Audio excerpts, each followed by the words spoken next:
So, this one's going to be about Parkinson's law, and it is also going to be about Parkinson's law related to quality. So we're also going to talk about quality. We're going to talk about Parkinson's law. It's going to be an amazing episode, and yeah, there's going to be more after the intro. As always, as every single day, you know. And with that being said, hello, welcome back to the next episode of the Self-Development with Tactics podcast, in which we are going to talk about some things, in which I'm going to just compile information and give it to you. And it's going to be amazing, you know, and I'm hopefully able to change your mind in certain aspects of life, and also that you are able to see things in a different light, hopefully in a way better light than before. This is kind of the just thing that I'm willing to do here, you know. Before I even want to start the episode, or before I'm even starting the episode, please check out the description, because in the description there's first of all the sources that I'm having, or all the sources that I'm using for this video, and second of all there's also going to be the link to the social media pages that I'm having, or the social media accounts that I'm having, whatever. And there's also going to be two links that are really, really necessary for this video. One of them is all the notes and all the highlights that you're going to see in this video, which I have been collecting and also just put into a PDF, which you can download for free. So there's a Google Drive link. You're only having to search for the date. It's going to be the date where this video was uploaded. Hopefully, maybe you're also going to search for the title so that you can also just find this document. And there's also going to be a link to some background music, because I think adding background music to the video would actually be pretty great. The problem there is for me that if I'm adding background music, then I would actually kind of handicap my capabilities of just using this video for something else, to use it on Instagram and whatsoever. So if you want to just use your own music, do that. But there's also, I think it's like 5 or 6 tracks also in a Google Drive link that I'm having down in the descriptions. I think actually going to be the first link that you're going to see. And it is like 50 minutes of just background music that you can use for this video, of course. But you could also definitely use it for just working or your own videos. I think you can even download it and whatnot. You know? So please choose the music that you like the best, whether it is one of these that I've uploaded or it is one of your own music. But I guess it would actually make the whole thing a little tiny bit better. So yeah, as you can see on the left side, I've been Googling a little bit and I've been searching for quite some bits or quite some articles as well to just show it to you and to just give you a pretty nice introduction into, first of all, Parkinson's law, which I think it actually has nothing to do with Parkinson as a illness or as a disease. So yeah, you know, let's actually hide right into it. Go right into it. Parkinson's law is the adage that work expands so as to fill the time available for its completion. Now there's going to be more to that afterwards, but there's different ways you can just say that. Like the original one is actually this one. So work expands as to fill the time available for its completion. This is kind of the original one that Parkinson wrote down into an essay that was published by The Economist. As far as I know, yeah, as you can see there, I'm going to highlight it pretty quickly. The Economist. I'm actually going to highlight that, you know, so that you're also having that in your PDF that you can download in the description, you know, just check it out. So corollaries, whatever it actually means, but it is just different ways to say that. And one way is work complicates to fill the available time. The first referenced meaning of the law has dominated and sprouted several corollaries, the best known being the stock Sanford corollary to Parkinson's law, which is, if you wait until the last minute, it only takes a minute to do. Other include Hostman's corollary to Parkinson's law, work contracts to fit the time we give it, and another one would be, in 10 hours a day you have time to fall twice as far behind your commitments as in 5 hours a day, which is actually quite negative, to be honest. And the last one is, data expands to fill a space available for storage. And there's also a way to generalize that in quite a way, I would say, which is the demand upon a resource tends to expand to match the supply of the resource if the price is zero. And what this all means is going to be part of the next one, which is another site. Is also, so the sites themselves are going to be down in the description as a link, but they're also going to be linked in the PDF with all the highlights. So what is Parkinson's law? If something must be done in a year, it will be done in a year. But, and this is now the point, if it must be done in 6 months, then it will also be done in 6 months. And this is kind of the whole point of Parkinson's law. You know, the whole point of Parkinson's law is that no matter how time you give yourself for doing something, it is gonna take this amount of time. Which means if you want to build something in a year, it's gonna take you a year. If you want to build something in 6 months, it's gonna take you 6 months. The question now is, can I do this with everything? Basically, and in theory, yeah. Practically, not really. Because if you just think about can you build a skyscraper in 2 weeks? Maybe you can, maybe it's actually going to break down after just 2 minutes of standing up.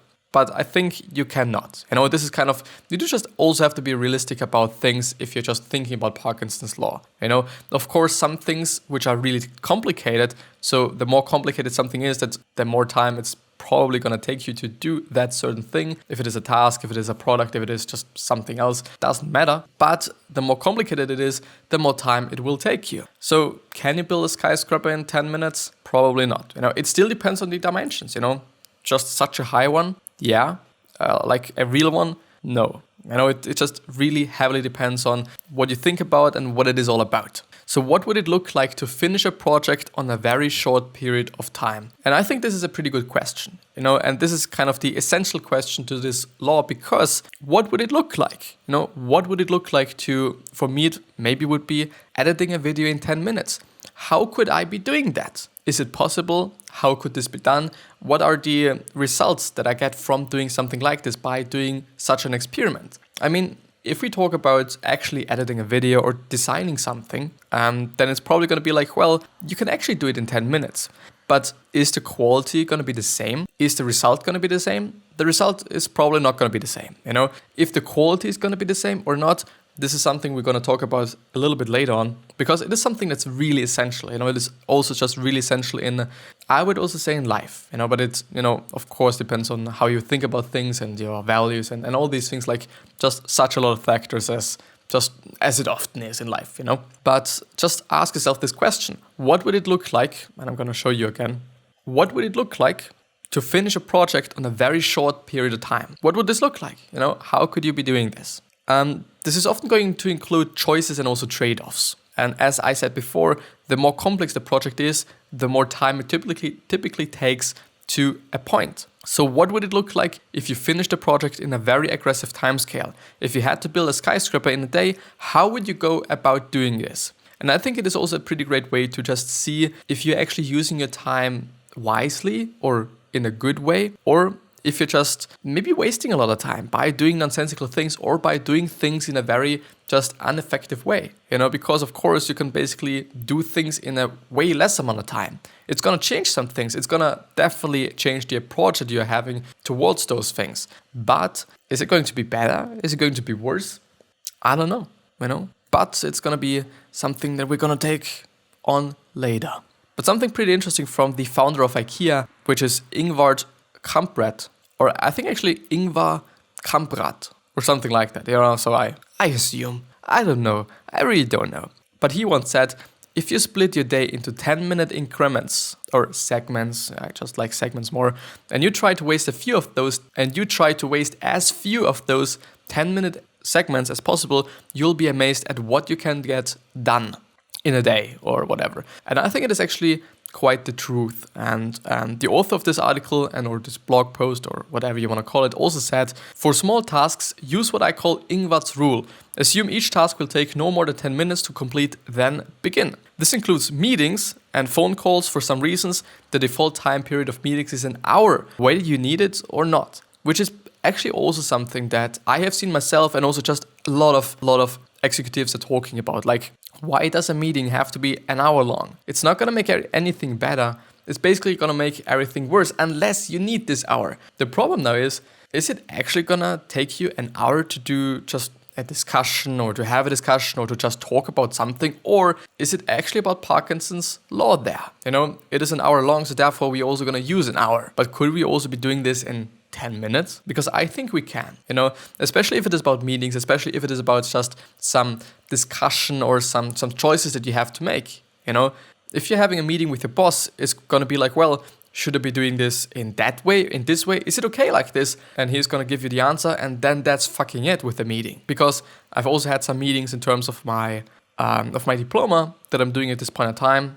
some kinda, not really. I'm quite lazy about that because I'm always having to just make a trade-off between should I just record something or should I just make my fucking diploma? Most often I'm gonna feel like, well, I do not actually wanna just do it, I just wanna record and that's the net. But yeah, this is what I'm thinking about. But if I'm then having a meeting with my partner, it is like, okay, it actually takes like 20 minutes. And we are always talking about an hour, maybe 2 hours, maybe 3 hours. But in the end, we do not really need that, especially if we are only talking about what really is necessary to talk about or what really is the whole meeting all about.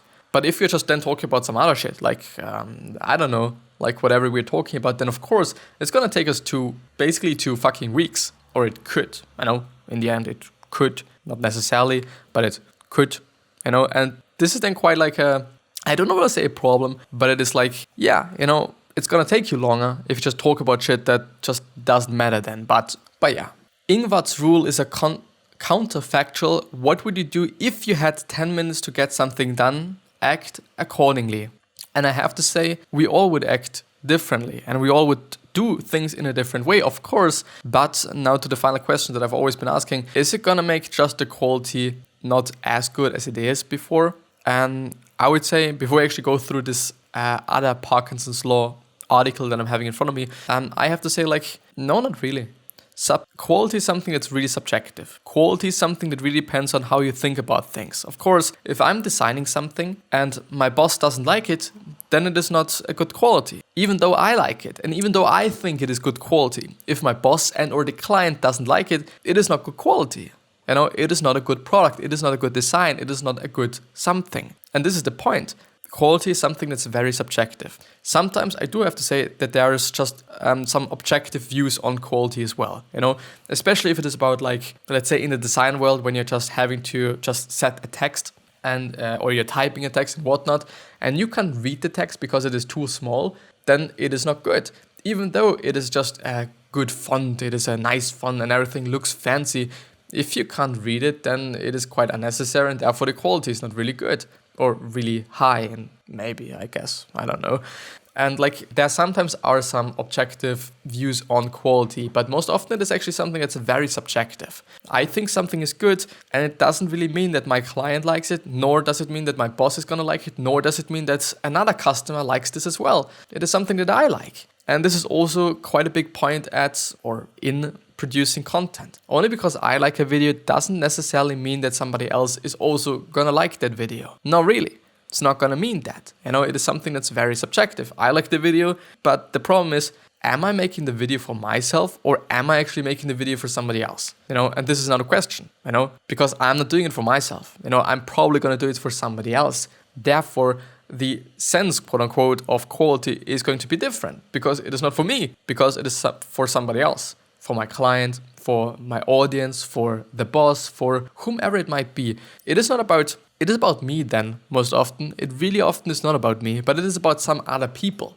And their subjective opinion of quality matters then. But I think this is actually the article about how you could actually go around this whole thing as a concept, as a plan, as a just way to make things more productive and better for yourself. And yeah, it is also going to be down in the PDF. So if you want to read the PDF only, read the PDF only. And yeah, running against the clock. Make a list of your tasks and divide them up by the amount of time it takes to complete them. Then give yourself half time to complete each task, and you have to see making the time limit as crucial. Treat it like any other deadline. Part of reversing what I've been indoctrinated with, whatever this fucking means, I don't fucking know.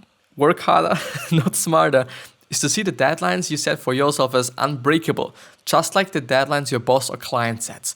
And this is now very, very important because it is something that we often do not do. The timelines that we're setting for ourselves are often not really like that important, like not really. But in the end, you should be just treating them as something that's fucking important, in that way. Like, if you're just doing it in this way, if you're just willing to just see whether you can just maybe be more productive by using the Parkinson's Law and all those things, But let's see. Use that human instinctual longing for competition that fuels such industries as sports and gaming to make things work for you or this work for you.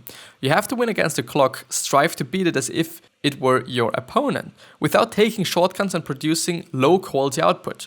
This is particularly helpful if you're having trouble taking your own deadline seriously. At first, this will be partially an exercise in determining how accurate your time projections for tasks are. And this is also something that I have to say is something that makes sense. Just knowing how much time it is going to take you and just knowing how much time you have to just put into something is something that can really be just upping up or leveling up your productivity and or your efficiency as well to some degree. Because if you know exactly, okay, this task should or is going to take me X amount of time, you can also plan that. And then you know, okay, I'm going to do this at first because then I'm having a row of high productivity, which gives me then more space to just do some things that are just going to take me more time or something like this. It just depends on things. It depends on how you feel about things and whatever you're having to do, all those things. Don't jump straight back to original time allotment because there may be an optimum period in between. If you work at a computer, a digital timer is going to be very useful when you start doing this. It will also save you a bit of time because a timer allows you to see at glance how much longer you have. Using a clock involves some addition and subtraction. Yeah, it does. By the way, I'm not able to just read the analog clock that well. So I can if I just force myself to, but I'm not that good at it, to really be honest. It's quite something interesting, but I'm just not good at it. There are 3 utilities available for OS X, Linux, and I just wanted to say videos. It's Windows. But yeah, I'm also gonna just highlight that so that you're having this in your thing as well. Crush the cockroaches of the productivity world. Look for those little time fillers like email and feed reading that you might usually think take 10 or 20 or even, God forbid, 30 minutes. These are the cockroaches of the productivity world. Little pets that to do nothing but make your life a pain in the backside. Pains that you can't seem to get rid no matter how much you run around the house with a shoe or bug spray. Instead of doing the leisurely 20 to 30 minute morning email check, give yourself 5 minutes.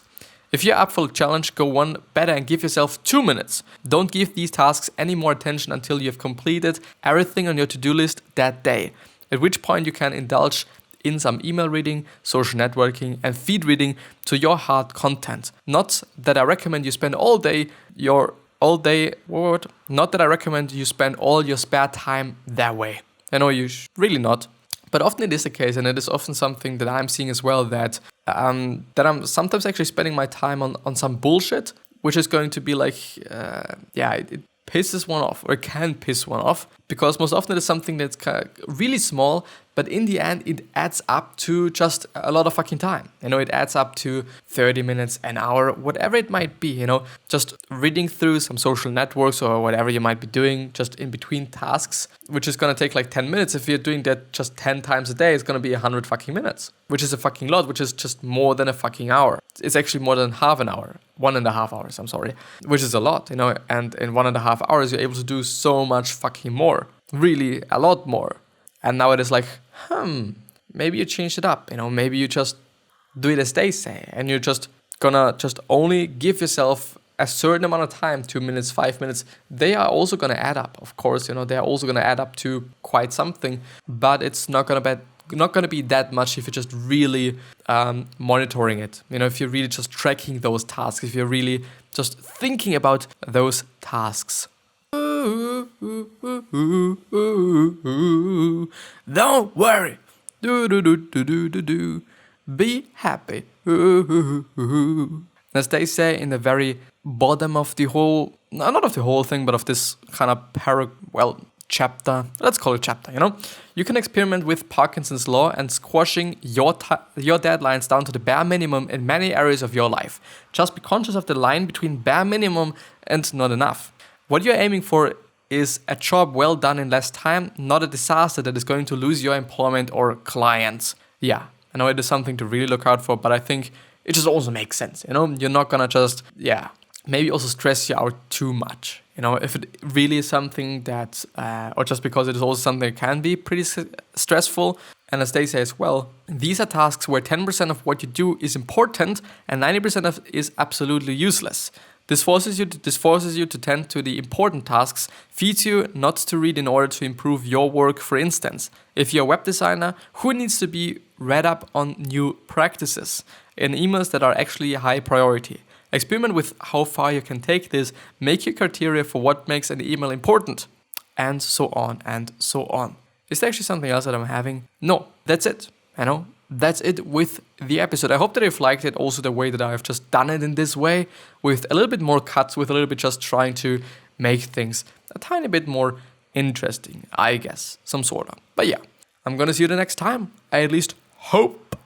And I wish you the best health, happiness, and also success, and also hope that you're gonna remind yourself when you're gonna be remembered, which basically means your legacy, which basically means just being a nice person, and then also gonna be remembered as a nice person. 3 other questions that I'm having for you are: why are you here? What are you trying to change? And what is bothering you the most? These 3 are hopefully going to show you your purpose and maybe even a business idea, since a lot of companies started out initially with solving something that really pissed them off in the first place. So maybe you're also going to try that out.